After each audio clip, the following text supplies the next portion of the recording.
We're glad you could join us this hour. This is Lunchtime Politics on Channels Television. I am Bukola Koka.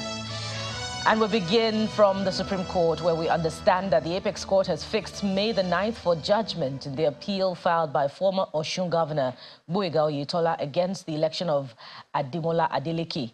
In his appeal, Mr. Oyetola is seeking the reversal of the March 25 judgment of the Court of Appeal in Abuja, which affirmed Adeleke's victory in the last governorship election in Osun State. The appeal court had in its judgment set aside an earlier judgment by the Osun Governorship Election Petition Tribunal, which held in favor of Oyetola and removed Ademola Adeleke. A 5-member panel of the Supreme Court announced the date after taking arguments from lawyers to parties on Monday. And staying with the courts, all eyes are on the Presidential Election Petition Tribunal as it commences sitting today for pre-hearing session of 3 petitions before it. Justice Haruna Samani is the presiding justice of the Abuja Division of the Court of Appeal, and he says the petitions to be heard today are those by the Action Alliance, Action People's Party, Peter Obi, and the Labour Party. The latest from the Petition Tribunal at the Appeal Court complex is that the Action Alliance has withdrawn its petition against the President-elect, Mr. Bola Ahmed Tinubu, and no reason was given for that decision.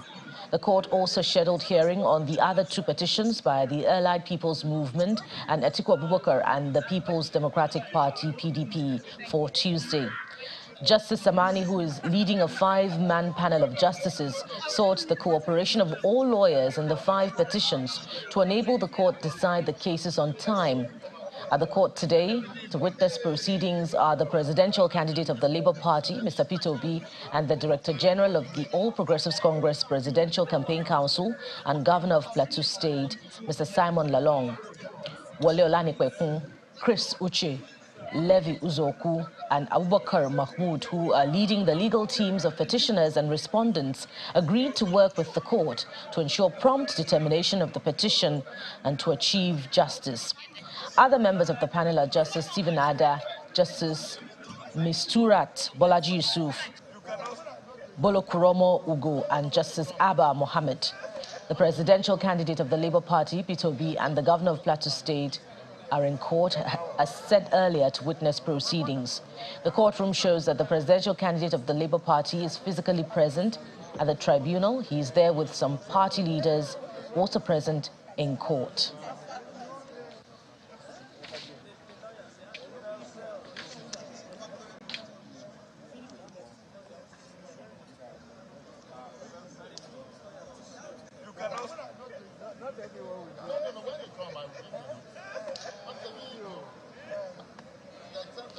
Away from the courts now, ahead of the inauguration of the 10th National Assembly, some lawmakers are imploring the President-elect, Senator Bola Tinubu, to correct all anomalies going on in the country by ensuring that the Southeast is given the opportunity to produce the next Senate President.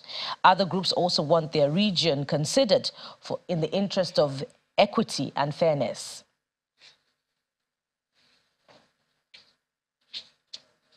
Lobbying for the next Speaker of the House of Representatives continued to intensify ahead of the inauguration of the 10th National Assembly. At this meeting in Abuja, some newly elected members of the House of Representatives under the aegis of New Vision are lobbying members from the South to elect the current chairman, House Committee on Appropriation, as the Speaker of the 10th Assembly.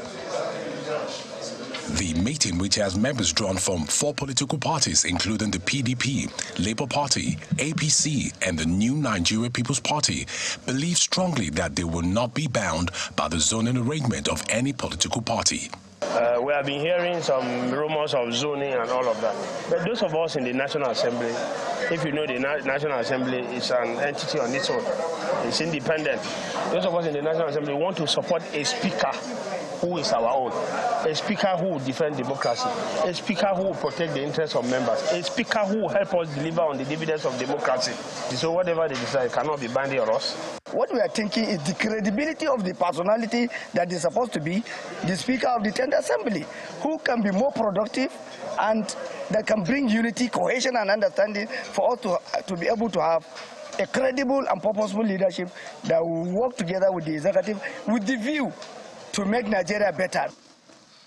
In a similar development, youths from the North Central region are asking that the next Speaker of the House of Representatives should come from the North Central. The Middle Belt zone in Nigeria has never, since democracy had speakership.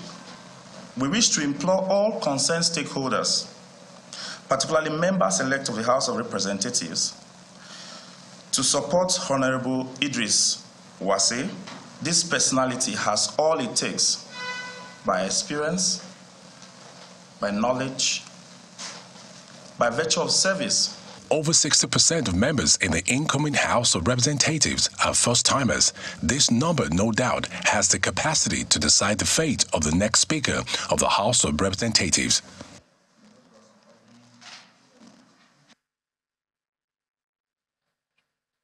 Well, we have joining us from the Election Petition Tribunal venue in Abuja. That's the Court of Appeal, Judiciary Correspondent Ella Daniel, to bring us up to speed. Hello, Ella. What can you report as updates from the tribunal hearing? Hello, Buki. Can you please come again? I didn't get that. Yes, bring us updates that you have from the tribunal hearing. Okay, presently the court is taking the petition from the APP, that's the Action People's Party. Initially, it had struck out the suit, the petition from the Action Alliance.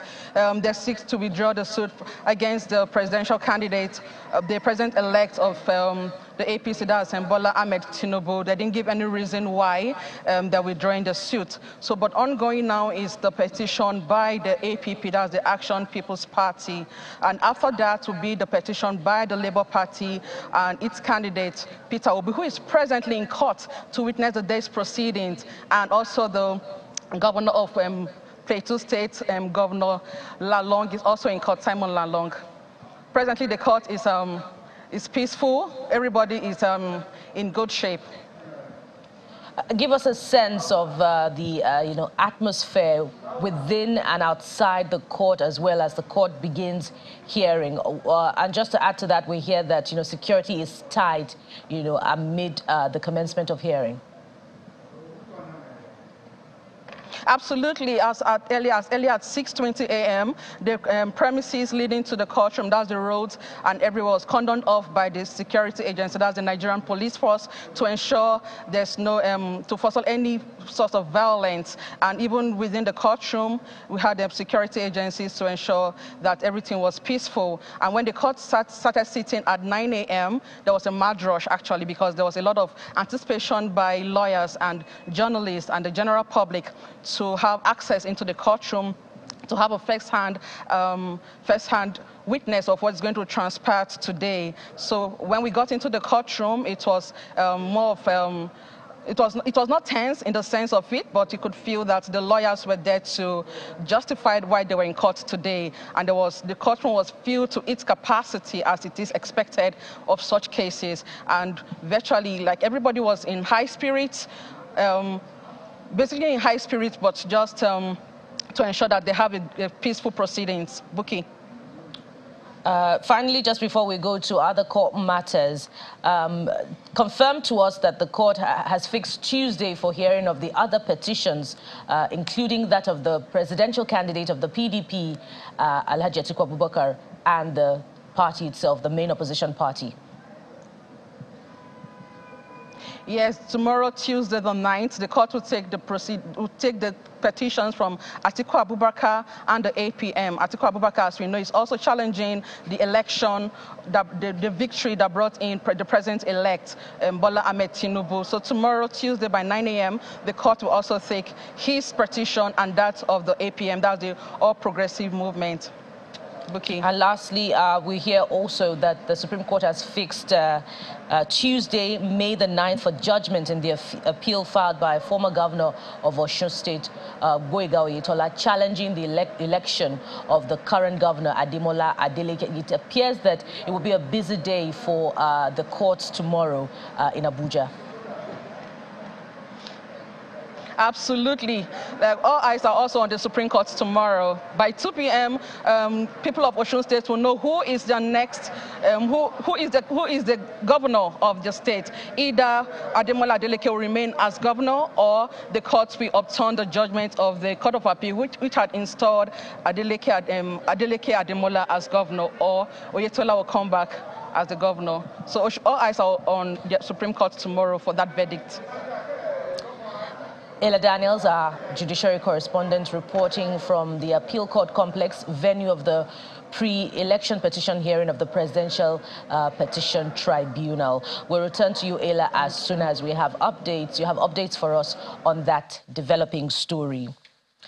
More stories now as the administration of Governor Yahaya State winds down. Stakeholders of the People's Democratic Party, PDP, have restated their commitment in ensuring that power shifts to Kogi West Senatorial District of the state come November 11, 2023. This is the submission of the stakeholders of the People's Democratic Party when they converged on Lokoja, the state capital, to unveil their governorship candidate, Senator Dino Melaye. The party harps on equity, fairness and justice in the distribution of power in the state, as they appeal to candidates from the eastern and central zone of the state to step down for the candidate of the PDP, Senator Melaye.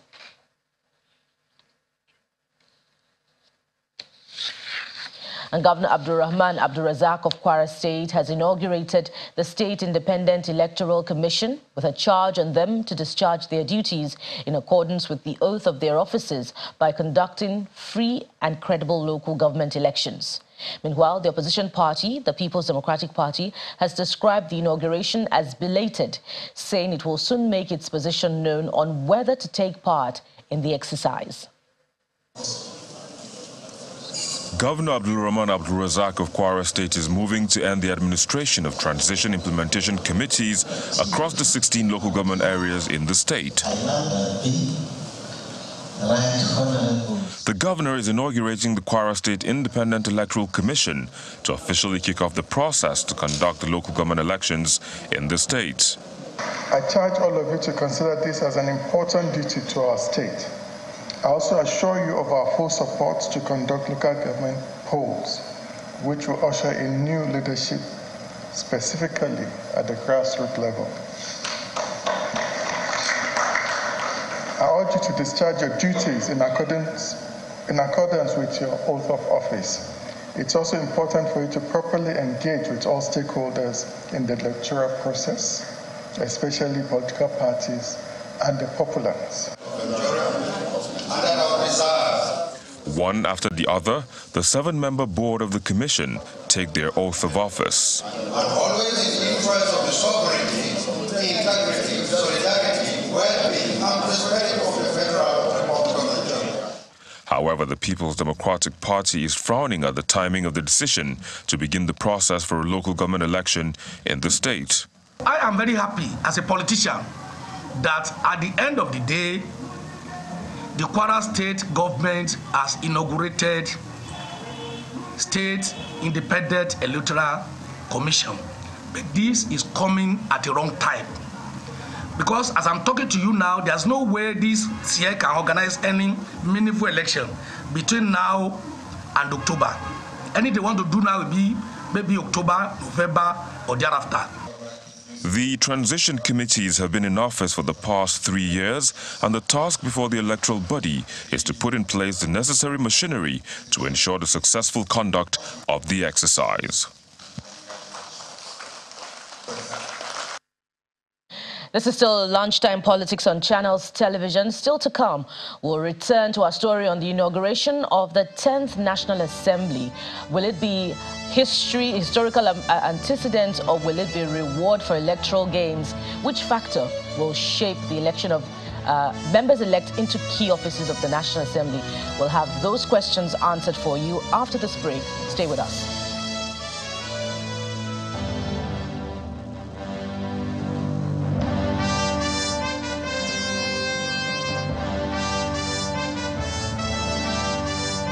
Welcome back. Governor Abdullahi Ganduje of Kano State has urged the incoming government to complete unfinished projects. The governor stated this during the commissioning of road projects within the metropolis. According to him, his administration has completed all the inherited projects across the state.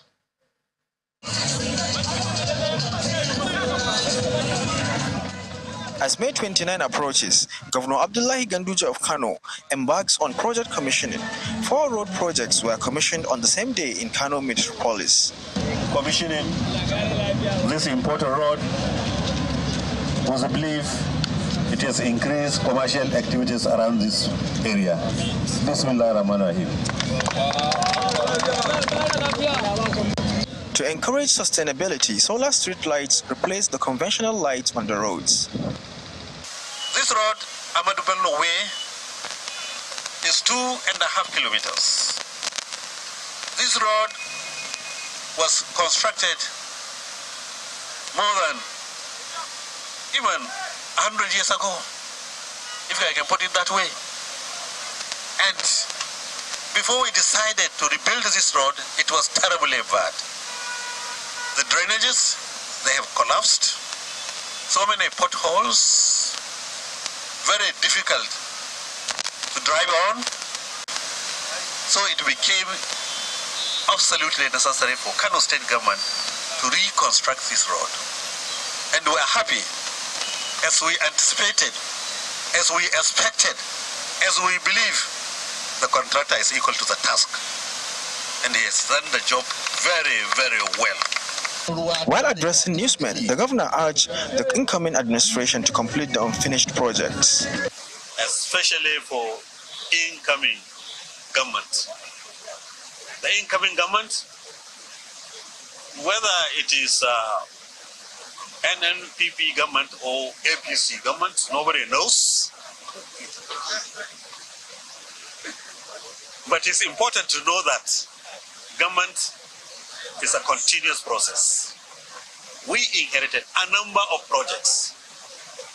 We completed most of them.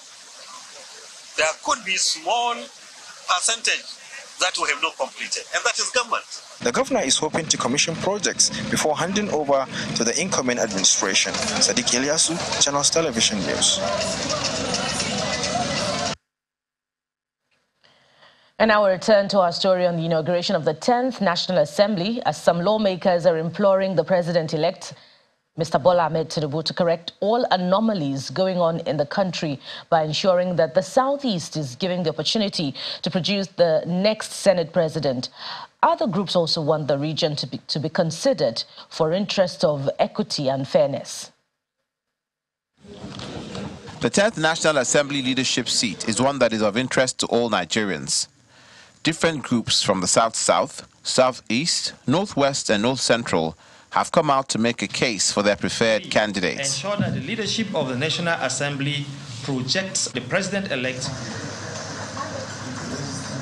The South-East Senate Caucus has advised the president-elect, Senator Bola Tinubu, to be conscious of the grave implications of zoning and endorsing a candidate for the position of Senate President from the South-South, without any regard for the South-East, as such a move will serve as a recipe for injustice. Mr. President-elect, how would an average Igbo man feel after seeing evidence of total discrimination? The South-East have been denied the chance to produce the president of Nigeria since 1966. The South-South has produced president for 6 years and also had deputy Senate president in the outgoing administration. The only zone in the South that has not been favored is the South-East. The outcry of marginalization of the South-East and the entire Igbo should be addressed by the incoming administration rather than aggravating it. In Kaduna, the Conference of Northwest Progressive Forum is kicking against the zoning of the President of the Senate of the 10th National Assembly to the southern part of the country, and insisting that the position should be zoned to the Northwest Zone for the interests of equity. In particular, the Northwest is on record as providing the highest percentage of votes of over 30%, over and above every other political zone in the country. It is noteworthy to recall that Asuaji Tinubu scored a total of 8.79 million votes, broken down into Northwest 30%, Southwest 25.9%, North Central 20%, Northeast 13.5%, South 9.10%, Southeast 1.45%. We actually find it ridiculous, therefore, that even a zone that contributed a meager 1.45% is finding it convenient to seek the Senate presidency. Also, the Forum of North Central former House of Representatives members wants the position for North Central due to the contribution of the zone to the emergence of the president-elect in the last presidential election. We ask that since the North Central gave the president-elect the highest percentage number of votes apart from the Southwest, that it should be given the speakership of the 10th Assembly. This should come as the fair and just thing to do, since the zone has never occupied the seat of Speaker since the return of democracy in 1999, while the Northwest has held it for 12 good years. The next few weeks will determine who becomes the president of the Senate. And joining us to take a closer look at the process and events leading to the election of members-elect into key leadership positions for the 10th Assembly is Mr. Sulaiman Abdulaziz, who is the spokesperson, Coalition of Northern Groups. Thank you for joining us on Lunchtime Politics, Mr. Abdulaziz. Thank you. Please confirm that you can hear me. Yes. Yeah, thank you for joining us. So let's start with the Senate. In the Senate standing rules, Rule Order 3, Rule 2 of the Senate rules has it that the election of key officers into key positions of the Senate will be by senators returning based on the number of times re-elected, senators who had been members of the House of Representatives, senators elected as senators for the first time, which is, at the bottom in the rules. So amid this, there's also a crowd of agitations on electoral victory, electoral gains from regions, and all of the other agitations for inclusion as well. So it appears as if this standing rule of the Senate will be crowded out by the agitations. What are your thoughts, Mr. Sulaiman? You see, it's really curious that this thing is coming to the public domain, I think, for the first time. The National Assembly used to elect its leadership without involving the public. But this time around, curiously, the public is having a lot to say over what happens in the National Assembly with regards to leadership. I think we are going even beyond. We are just deepening the divisions in the country by the regional agitations for particularly the Senate presidency. I think the initial agreement or rotation agreement or zoning was between two major blocks, the North and the South. And now we are bringing in issues that have to do with geopolitical zones. In any case, we at the CNG would rather have competence, would rather consider competence than regional affiliation or religions. And unfortunately, we can see the debate is even slipping down to religious considerations. But in any case, I think let us look at the initial major blocks, the divisions, the North and the South. Undoubtedly, the South as a bloc has the presidency now.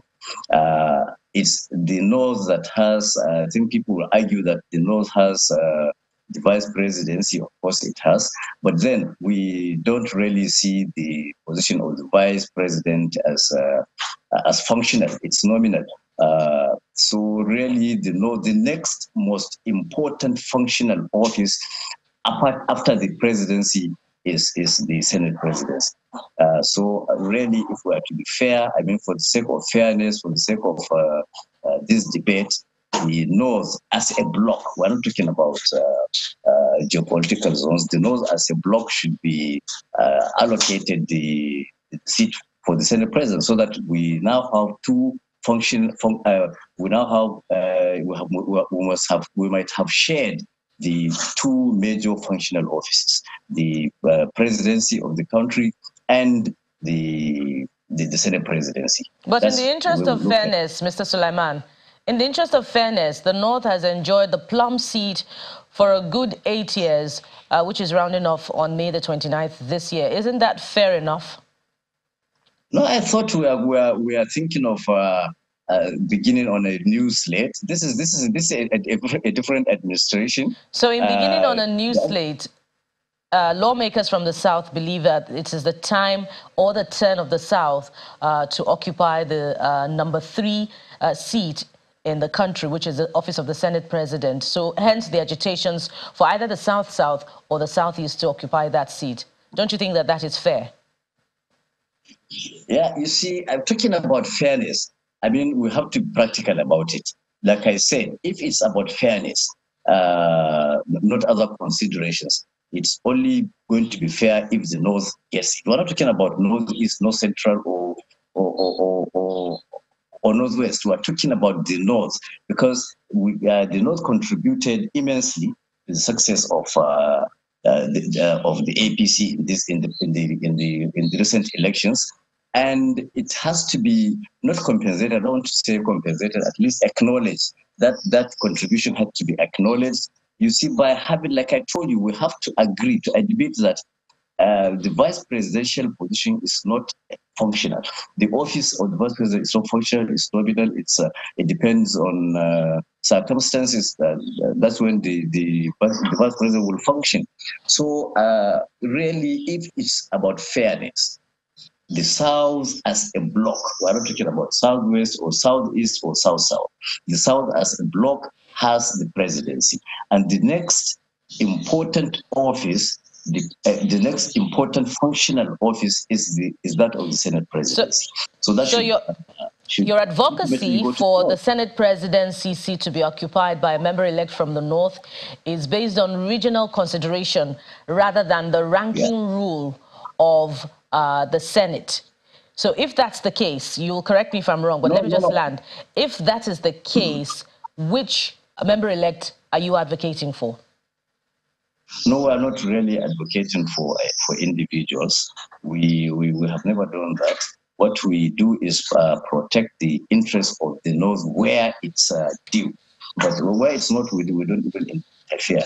But this time around, like I told you, we were surprised that the public is having a major say in the leadership selection process of the National Assembly, which is why we also, I think, as major stakeholders, we have to give our contributions. Like I said, it's about, in any case, whatever we say, whatever the public says, even whatever the president-elect might or APC might want to say, will only be persuasive. We don't have any influence power, because in the end, your agitations have been noted, your points have been taken. I apologize, Mr. Abdulaziz.